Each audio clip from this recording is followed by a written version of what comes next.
الحمد للہ رب العالمین والعاقبۃ للمتقین الصلاۃ والسلام علی خاتم الانبیاء والمرسلین رب اشرح لی صدری ویسر لی امری واحلل عقدۃ من لسانی یفقہوا قولی آمین یا رب العالمین۔ اعوذ باللہ من الشیطان الرجیم، بسم اللہ الرحمن الرحیم۔ قال اللہ سبحانہ وتعالی فی القرآن الکریم: حرمت علیکم المیتۃ والدم ولحم الخنزیر وما أحل لغیر اللہ به والمنخنقات والموقوذات والمتردیات والناتیہات وما أكل السبع إلا ما ذکیتم وما ذبح علی النصب وأن تستقسموا بالأزلام ذلکم فسق۔ تم پر مردار حرام کیا گیا اور خون اور خنزیر کا گوشت اور جو اللہ کے سوا دوسرے کے نام پر منسوب کیا جائے، مشہور کیا جائے، اور وہ جانور جو گلا گھٹنے سے مر جائے اور جو کسی ضرب سے مر گیا ہو اور جو اونچی جگہ سے گر کر مر جائے اور جو کسی درندے نے اس کو پھاڑ کھایا ہو، لیکن اگر اسے تم ذبح کر لو مرنے سے پہلے، اور جو آستانوں پر، درباروں پر چڑھاوے کے طور پر ذبح کیا جائے، تم پر حرام کر دیا گیا ہے۔ اور قرعے کے اور قسمت آزمائی کے تیر پھینکنا یا قسمت کا حال معلوم کرنا، یہ سب گناہ بدترین اور فسق کے کام ہیں، فاسقوں کے کام ہیں۔ السلام علیکم ناظرین اکرام، سورہ المائدہ میں اللہ تعالیٰ کی ذات واضح طور پر فرما رہے ہیں کہ کون سی چیزیں تم پر حرام ہیں۔ ان میں سب سے پہلے مردار، پھر بہتا ہوا خون، پھر خنزیر کا گوشت، اور کوئی بھی چیز جو غیر اللہ کی طرف منسوب کی جائے۔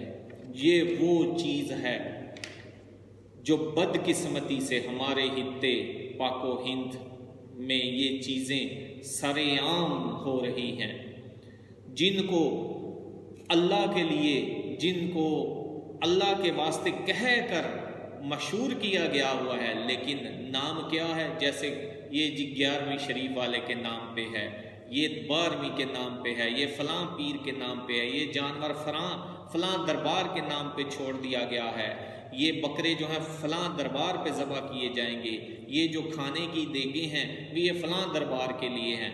یہ سب حرام ہے، اللہ تعالیٰ نے اس سے منع کیا ہوا ہے۔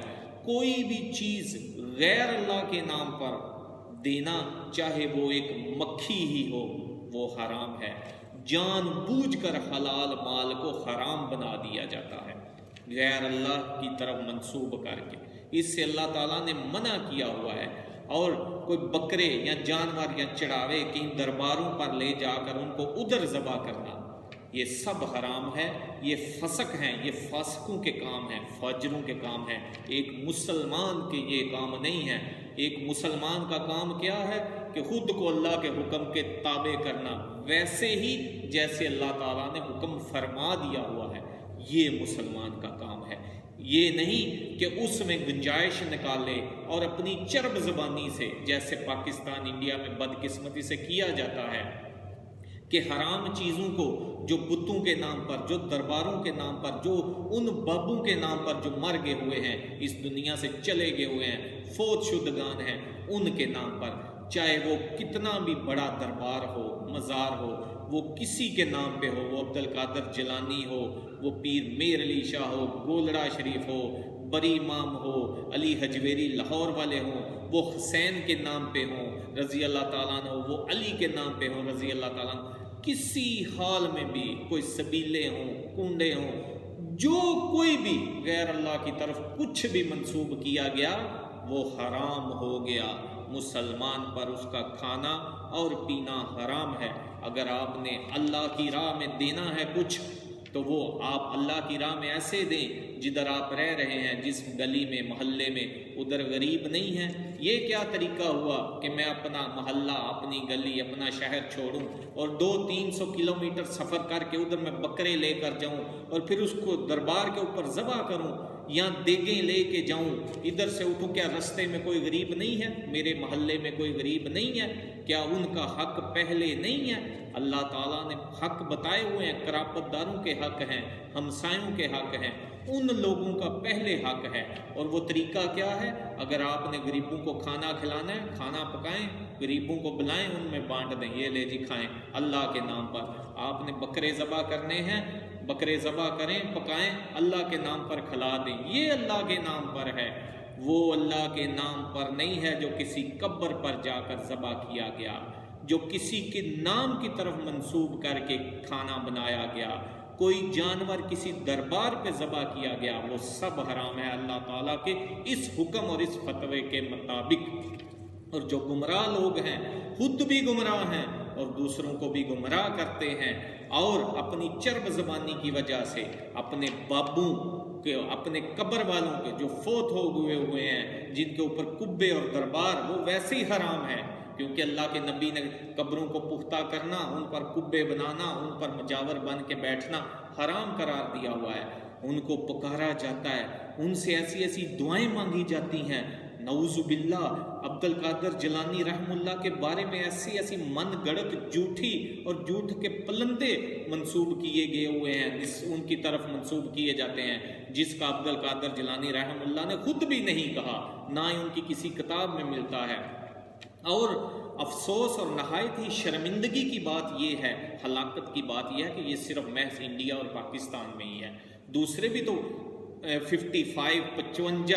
55 اسلامی ملک ہیں جن میں تو یہ چیزیں نہیں ہیں۔ ہاں کچھ ہیں اب جو تھوڑے تھوڑے، وہ بھی یہ مشرک لوگ، یہ بد عقیدہ لوگ جدھر جدھر گئے ادھر جا کے انہوں نے ادھر بھی شروع کر لیا۔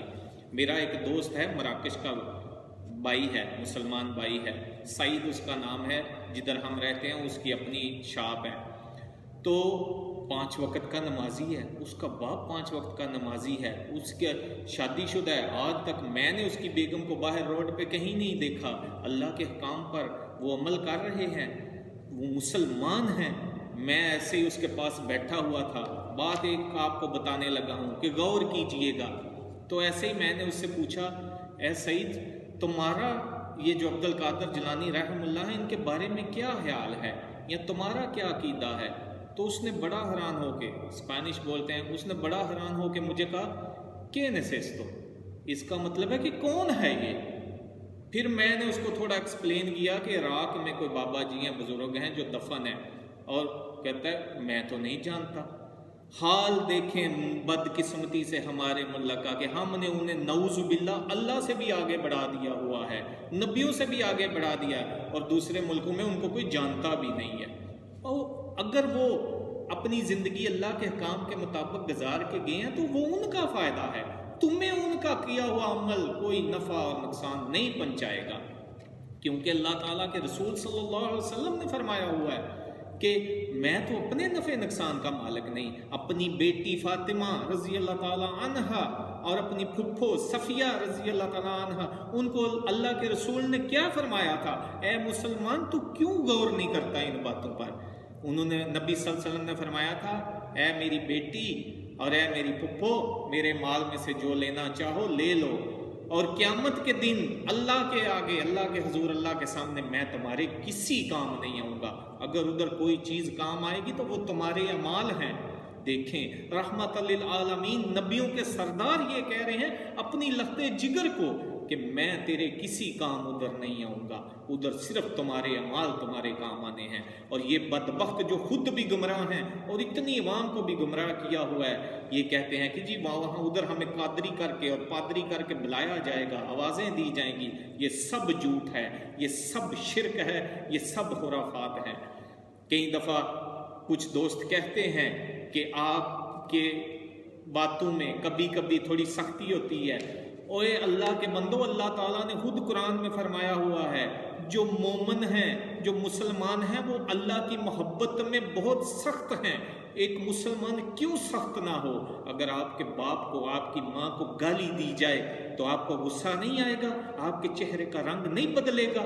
اور جب ہماری آنکھوں کے سامنے اللہ رب العزت، رب العالمین، المالک الملک کے ساتھ شرک کیا جائے گا، جو اس کی صفات ہیں وہ مخلوق میں سے لوگوں کو دی جائیں گی، تو کیا ہمارا خون نہیں کھولے گا؟ کیا ہمیں غصہ نہیں آئے گا؟ اللہ کی عزت کی قسم ہمیں غصہ آتا ہے، اللہ کی عزت کی قسم ہمارا خون کھولتا ہے، اس لیے کہ اللہ تعالیٰ نے ان چیزوں سے منع کیا ہوا ہے۔ میں ہمیشہ یہ دعا کرتا ہوں کہ اللہ تعالیٰ ان جیسے لوگوں کو ہدایت دے، اس کام سے روکے، نہیں تو اللہ ان کو غارت کرے، اللہ ان کو تباہ و برباد کرے کہ جو خود بھی گمراہ ہیں اور دوسروں کو بھی گمراہ کرتے ہیں۔ مولویوں نے اپنا پیٹ پالنے کے لیے، اپنے پیٹ پرستی کے لیے، ان قبر پرستوں نے اور ان پیٹ پرست مولویوں نے دین کے نام پر ایسے ایسے کام بنا لیے ہوئے ہیں۔ مثال کے طور پہ یہ آج کل تو قربانی کا بھی ختم ہوتا ہے، فلاں چیز کا بھی ختم ہے، اور یہ ختم ہے کیا؟ یہ لفظ آیا کدھر سے ہے؟ خدا کے بندو، اس کا کوئی تھوڑا سا واضح تو کرو، اس کی کوئی تفسیر تو بتاؤ، یہ ہے کیا چیز؟ نبی صلی اللہ علیہ وسلم کی زندگی میں لوگ فوت نہیں ہوئے تھے؟ آپ صلی اللہ علیہ وسلم کی سب سے پیاری لاڈلی بیوی خدیجہ کبریٰ رضی اللہ تعالیٰ عنہ فوت ہوئیں۔ اگر نبی صلی اللہ علیہ وسلم چاہتے تو ان کی قبر پہ کھڑے ہو کر قرآن نہیں پڑھ سکتے تھے؟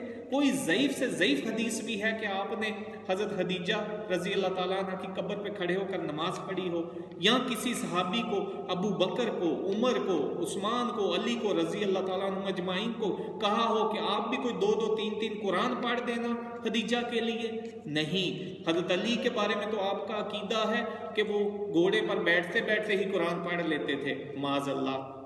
تو کہا نبی صلی اللہ علیہ وسلم حضرت علی کو نہیں حکم دے سکتے تھے کہ علی آپ تو اتنی جلدی قرآن پڑھ لیتے ہو، آپ بھی کوئی 50 60 یا 100 قرآن پڑھ کے تو خدیجہ کو بخش دینا؟ نبی نے تو کبھی ایسے نہیں کیا۔ حضرت حمزہ آپ صلی اللہ علیہ وسلم کی زندگی میں شہید ہوئے، اور کئی صحابہ فوت ہوئے، شہید ہوئے، آپ کی اپنی بیٹیاں نبی صلی اللہ علیہ وسلم کی زندگی میں فوت ہوئیں۔ کبھی کہیں ملتا ہے کہ آپ نے ان کا تیجا 40واں 10واں کیا ہو، کبھی ان کی برسی منائی ہو، کبھی کوئی ختم دعایا ہو؟ جو یہ پیٹ پرست لوگوں نے اپنے پیٹ کے لیے یہ کام جو ہے جائز قرار دے لیے ہوئے ہیں۔ کبھی نبی صلی اللہ علیہ وسلم نے خود کسی کی قبر پر کھڑا ہو کر قرآن پڑھا ہو یا کسی کو یہ حکم دیا ہو؟ خدیجہ تو وہ تھیں رضی اللہ تعالیٰ عنہ کو جن کو آسمان سے اللہ نے سلام بھیجا تھا، وہ جن کو جبرائیل علیہ السلام فرشتوں کے سردار نے سلام کیا تھا، سلام بھیجا تھا۔ ان کے لیے اگر نبی صلی اللہ علیہ وسلم یہ بات یا یہ کام نہ کریں تو بدبختو تم کون ہو دین میں نئی نئی چیزیں ایجاد کرنے کے لیے؟ یا نبی صلی اللہ علیہ وسلم نے اپنے جد امجد ابراہیم علیہ السلام کا کبھی کوئی ختم دعایا ہو، کبھی ان کو قرآن پڑھ کے تو پھونکے ہوں، کبھی اسماعیل کو، کبھی اپنے باپ کو، یا کسی کو بھی؟ اور اللہ کے بندو، ہمارے لیے نبی صلی اللہ علیہ وسلم کی زندگی نمونہ ہے، ہم نے نبی صلی اللہ علیہ وسلم کی پیروی کرنی ہے، یہی صحیح دین ہے۔ کسی صحابہ، کسی امام، کسی ولی، کسی کی پیروی ہم نے نہیں کرنی، نبی صلی اللہ علیہ وسلم کی کرنی ہے، اور اس شخص کی بات ماننی ہے جس کی بات قرآن و سنت کے مطابق ہوگی، اور وہ بات جو نبی صلی اللہ علیہ وسلم کی زندگی میں ہوئی ہوگی۔ آپ صلی اللہ علیہ وسلم کی زندگی کے بعد اگر کیسی بھی کوئی بات لائے گا، اگر وہ قرآن و سنت کے مطابق ہوگی تو ہم مانیں گے، اس کی بات پر عمل کریں گے، نہیں تو ہم اس کو ٹھکرا دیں گے، جوتے کی نوک پہ رکھیں گے ایسی بات کو جو نبی صلی اللہ علیہ وسلم کے دین اور شریعت سے ٹکراتی ہوگی۔ تو اے بدبختو، اللہ سے توبہ کرو اور عوام کو نہ گمراہ کرو، خود بھی توبہ کرو اور عوام کو بھی کہیں کہ توبہ کر کے خود کو اللہ کے احکام کے تابع کریں۔ اللہ تعالی ہمیں صحیح دین سمجھنے اور پڑھنے اور اس پر عمل کرنے کی توفیق عطا کرے۔ اگر کسی بھائی کو بات کوئی غلط یا کوئی سخت لگی ہو تو میں پیشگی معذرت چاہتا ہوں، لیکن اللہ کے معاملے میں شرک کرنے والوں کا یہی حال ہوگا اگر وہ توبہ نہ کریں۔ اور اپنی دعاؤں میں یاد رکھیے گا اور یہ میسیج دوسروں تک بھی پہنچائیے گا۔ والسلام علیکم ورحمۃ اللہ وبرکاتہ۔